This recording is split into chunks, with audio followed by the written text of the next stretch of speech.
बिस्मिल्लाहिर्रहमानिर्रहीम। In the name of Allah the most beneficent the merciful. हर कोई self confidence के लिए तड़प रहा है, मचल रहा है कि हमारे अंदर खुद एतमादी नहीं, हम लोगों के सामने एतमाद से बात नहीं कर सकते, हम जहाँ पर जॉब करते हैं वहाँ पर सहमे सहमे रहते हैं, हमें अगर किसी महफिल में जाना पड़ जाए तो 100 बार सोचना पड़ता है कि लोगों का सामना कैसे करेंगे। आइए आज जानते हैं 6 pillars of self esteem. Number 1, focus. आप इसको the practice of living consciously भी कह सकते हैं। कई दफ़ा आपने देखा कि आप खाना खाते वक्त, चाय पीते वक्त कभी टीवी लगा लेते हैं, कभी मोबाइल पे कुछ देखना शुरू कर देते हैं और इस तरह से आप अपने अंदर एक ऐसी हैबिट को डेवलप कर रहे हैं जो कि आपके सेल्फ कॉन्फिडेंस की दुश्मन है। इसकी वजह यह है कि फिर आप कोई भी काम तवज्जो से नहीं कर सकते, कोई भी काम मुकम्मल डेडिकेशन के साथ नहीं कर पाते और इससे आपकी जो सेल्फ एस्टीम है, जो सेल्फ कॉन्फिडेंस है, वो शटर कर जाता है, क्योंकि बगैर फोकस हुए मसरूफ़ रहते हैं और रिजल्ट्स अच्छे नहीं आते। तो अपनी ज़िंदगी में फोकस होना सीखें। कोई भी काम करें तो फिर उसी काम को तवज्जो से करें ताकि वो काम जो है वो सही अंदाज में अपनी कंप्लीशन की तरफ जा सके। तो पहली चीज़ क्या है? आपका फोकस्ड होना, आपका कॉन्सेंट्रेट वे में, आपका मुकम्मल कंसंट्रेशन के साथ काम करना, यानी the practice of living consciously. Number 2, self acceptance, यानी आप जो भी हैं, जैसे भी हैं, अपने आप को कबूल करें। हमारे साथ एक ये भी बहुत बड़ा मसला है कि हम अपने आप को कबूल ही नहीं करते। देखें, आप जैसे भी हैं, अल्लाह पाक ने आपको जैसा भी बनाया है, जैसी आपकी रंगत है, जैसा आपका कद है, जैसे आपका पोस्चर है, जैसे आपकी आवाज़ है, जैसे भी बोलते हैं आप अपने आप को कबूल करना सीखें। आप जो भी हैं अल्लाह के नज़दीक मुनफरिद हैं। अगर आप मुनफरिद ना होते तो अल्लाह की ज़ात आपको इस दुनिया में क्यों भेजती? खुदा की हर तख्लीक मुनफरिद और जुदा है, वो स्पेसिफिक है, वो यूनिक है। तो अपने आप को आप जैसे भी हैं अपने आप को कबूल करें। इससे आपके अंदर सेल्फ कॉन्फिडेंस डेवलप होगा, आपकी सेल्फ एस्टीम को बूस्ट मिलेगा और आपकी हेजिटेशन ख़त्म होगी, आपका शर्मीलापन ख़त्म होगा। तो क्या है? Self acceptance. जैसे भी हैं अपने आप को कबूल करें, ज़रा करके देखें। नंबर 3, सेल्फ रिस्पॉन्सिबिलिटी, जिम्मेदारी लेना सीखें। कोई भी काम है, अगर आपसे वो काम दुरुस्त अंदाज में नहीं हो पाया तो उसको कबूल करना सीखें। उसकी जिम्मेदारी आपके अपने कांधों पे है। एक छोटी सी मिसाल है, जैसे किसी एग्ज़ाम में, किसी टेस्ट में आपके मार्क्स अच्छे नहीं आए और कुछ अच्छा नहीं कर पाए तो आप ये कहना शुरू कर दें कि ये पेपर आउट ऑफ सिलेबस आ गया था, हमें तो टीचर ने अच्छा नहीं पढ़ाया, वो जिस दिन मेरा पेपर था शाम को मुझे बुखार हो गया था। ये कॉन्फिडेंट लोगों का रवैया नहीं होता। जो पुरएतमाद लोग होते हैं, जो सेल्फ एस्टीम्ड पर्सनैलिटीज़ के मालिक लोग होते हैं, वो अपने आप को अपनी खूबियों और खामियों के समेत कबूल करते हैं और वो जिम्मेदारी लेना सीखते हैं। सो बी सेल्फ रिस्पॉन्सिबल। जिस दिन आपने हर बात की जिम्मेदारी लेना, उसको कबूल करना शुरू कर दिया, उस दिन से आपके कॉन्फिडेंस में, आपके एतमाद में बला का इजाफा होना शुरू हो जाएगा। So be self responsible. Number 4, self assertiveness.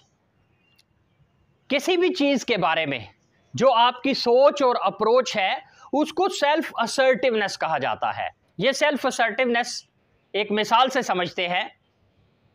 मिसाल के तौर पे आपका कोई दोस्त है, वो आपसे गाहे गाहे पैसे उधार मांगता है और फिर वापस भी नहीं करता टाइम पे। और अब आप हैं कि आप अपने ही अंदर जलते कुड़ते रहते हैं। अब इसकी दो कंडीशंस हैं, या तो आप खुद ही अपने अंदर जलते कुड़ते रहें, सब्र करें और भूल जाएं कि मैंने उसको पैसे दिए हैं। दूसरी ऑप्शन ये है कि यहाँ आप उसको बुरा भला कहें, तानो तशनी करके, उसकी इंसल्ट करके तो अपने पैसे वापस लेने की कोशिश करें। अब ज़्यादातर ये दो ही कंडीशंस होती हैं जिन पे सोसाइटी में लोग अमल करते हैं, लेकिन इसकी एक तीसरी हालत भी है। आप कोशिश करें उस तीसरी हालत जो है उसको अपनी ज़िंदगी में लाने की। और वो तीसरी हालत ये है कि वो शख्स अगर दोबारा कभी आपके पास आता है, कभी उसने देर से रिटर्न कर दिए हैं और फिर आपके पास आ गया और आपसे मदद का तलबगार है। किसी की मदद करना कोई बुरी बात नहीं है, नेकी है और सदका भी है, लेकिन जो कि आप उससे तंग हैं तो फिर आप उसको बताएं कि भाई लास्ट टाइम भी आपने मुझसे इतने पैसे लिए थे, लेकिन आप यार टाइम पे वापस नहीं करते, अब अपनी बात पे पूरा नहीं उतरते, इसलिए ज़रा मुझे माफ़ करो। अब ये जो थर्ड आपने एक ऑप्शन ली है, इससे फ़ायदा आपको ये होगा कि ना तो आप डिप्रेशन में जाएंगे और ख़ुद भी रिलैक्स रहेंगे और आप एक तरीके से उसको इनकार भी कर देंगे, एक उसको सबक भी सिखाएंगे कि यार आइंदा आपने ऐसा नहीं करना कि किसी से मदद लें तो फिर कोशिश करें।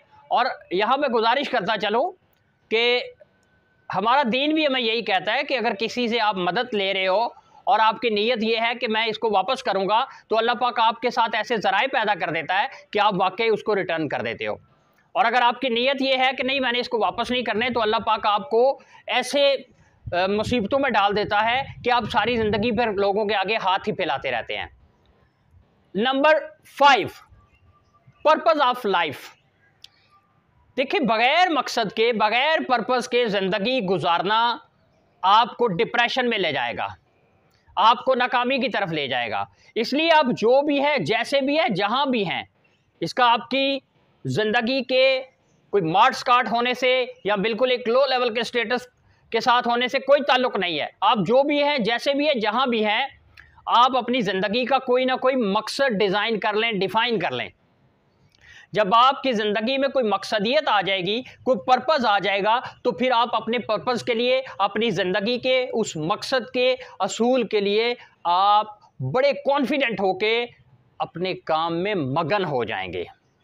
आप टीचर हैं, आप बिजनेसमैन हैं, आप किसी प्राइवेट फर्म में काम कर रहे हैं, आपको बहुत बड़े मैनेजर हैं, आपको बहुत बड़े सुपरवाइज़र हैं।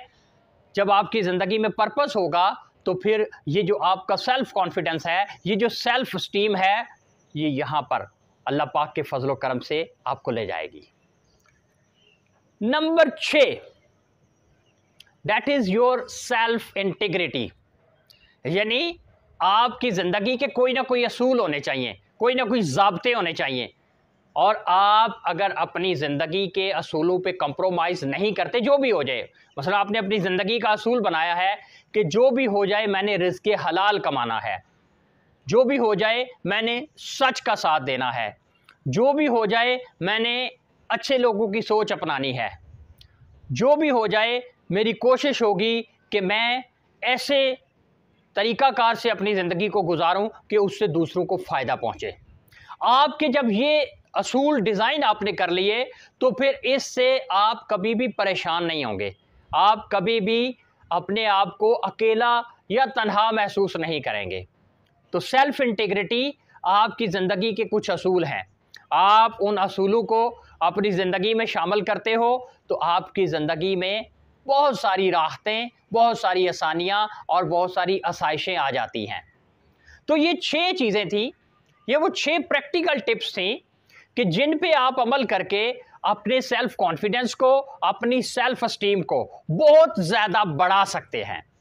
कोशिश करें, इन बातों को अपनी ज़िंदगी में लेके आएँ, इन पे अमल करें और फिर देखें किस तरह से वो रब्बे कायनात की ज़ात आपकी ज़िंदगी को खुशियों से, आसानियों से, एतमाद से, कॉन्फिडेंस से, सेल्फ एस्टीम से भर देती है।